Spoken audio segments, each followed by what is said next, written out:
امین park, Afghan colony, شفیق آباد میں پانی داخل ہو چکا ہے، جبکہ شاہدرہ کے مقام پر پانی کی سطح میں کمی آئی ہے۔ یہاں سمجھنا ضروری ہے کہ اس سطح کم ہونے کے باوجود شاہدرہ میں سیلابی صورتحال برقرار ہے۔ ایسے میں ریسکیو 1112 کا کہنا ہے کہ اس کی امدادی ٹیموں نے سیلابی علاقے سے لوگوں کو محفوظ مقام پر منتقل کیا ہے اور امدادی سرگرمیاں جاری ہیں۔ پنجاب حکومت کا کہنا ہے کہ صوبے بھر میں سیلاب سے ہلاکتوں کی تعداد 20 ہو گئی ہے، جبکہ 14.5 لاکھ افراد سیلاب سے متاثر ہوئے ہیں، جن میں سے 4 لاکھ سے زیادہ افراد کو متاثرہ علاقوں سے نکال کر محفوظ مقامات پر منتقل کیا گیا ہے۔ پی ڈی ایم میں پنجاب کے سربراہ عرفان علی کاٹھیا نے بتایا کہ پنجاب میں 365 ریلیف کیمپ لگائے گئے ہیں، جن میں 4000 متاثرین موجود ہیں۔ انہوں نے بتایا کہ سیلاب سے متاثرہ علاقوں سے 3 لاکھ سے زیادہ مال مویشیوں کو بھی نکالا گیا ہے۔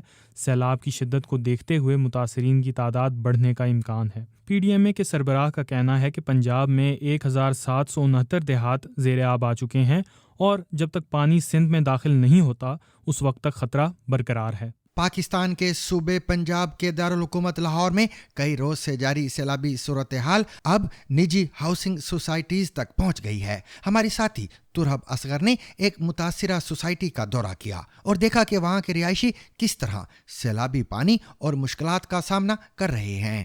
آپ بھی دیکھیے۔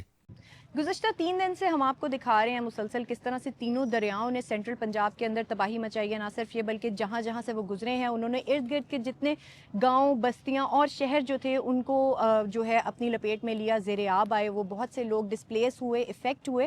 اس وقت جہاں پہ میں موجود ہوں یہ لاہور کا ایک ایریا ہے اور کافی ڈیولپڈ سوسائٹی ہے، پارک ویو کے نام سے آپ دیکھ سکتے ہیں۔ یہ باقاعدہ طور پہ بورڈز لگے ہوئے ہیں۔ تقریباً 3 سے 4 کلومیٹر کا سفر کر کے میں مین گیٹ سے یہاں پر آئی ہوں اور ابھی یہاں پہ صورتحال یہ ہے کہ یہ دریائے راوی کا پانی جو ہے یہاں تک پہنچ چکا ہے۔ دور دور تک تقریباً یہاں سے جو ریسکیو حکام اور آفیشل سے ہماری بات ہوئی، انہوں نے بتایا کہ 2 کلومیٹر کا مزید فاصلہ ہے جہاں پہ لوگوں کے گھر تھے اور وہ اس ٹائم تمام تر جو ہیں وہ زیر آب آئے ہیں۔ فی الوقت جو ہے آپ کو سچویشن نظر آ رہی ہوگی، یہ تقریباً 5 مرلہ سے 10 مرلہ تک کے گھر ہیں جو کہ اس ٹائم جو ہے لپیٹ میں ہے پانی کی۔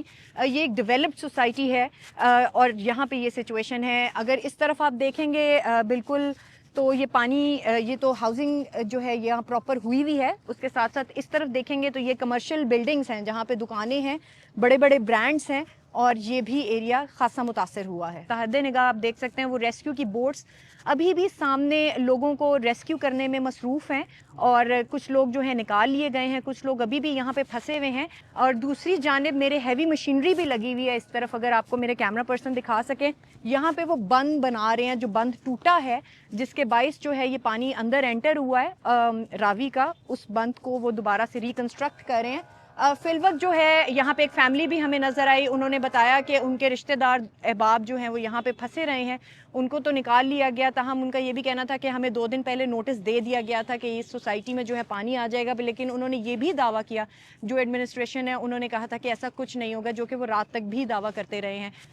اس وقت جو ہے انہوں نے کہا کہ جب سچویشن خراب ہوئی ہے تو چیزیں اس کے برعکس نکلیں اور ہمیں تقریباً پچھلے 24 گھنٹے کے اندر اندر چیزیں جو ہے وہ اپنی گھر بار اور چیزیں چھوڑ کے جانا پڑا ہے۔ رات کو 2:30-3 بجے ہمیں کالز آنا شروع ہوئی تھیں اس ایریا سے کہ یہاں پہ لوگ جو ہے وہ محصور ہیں، تو ہم نے یہاں پہ جو ہے ٹیمیں بھجوائیں اور اب تک جو ہے 550-600 کے قریب لوگوں کو جو ہے وہ یہاں سے ریسکیو کیا گیا ہے۔ گھروں کے اندر جو پھنسے ہوئے تھے، محصور تھے، تو لوگوں کو فرسٹ فلور سے نکالا ہے، سیکنڈ فلور سے نکالا ہے، وہاں سے نکال کے خشکی تک لے کر آئے ہیں تاکہ وہ اپنے محفوظ مقامات تک جا سکے، اپنے رشتہ داروں کے گھروں میں جا سکے۔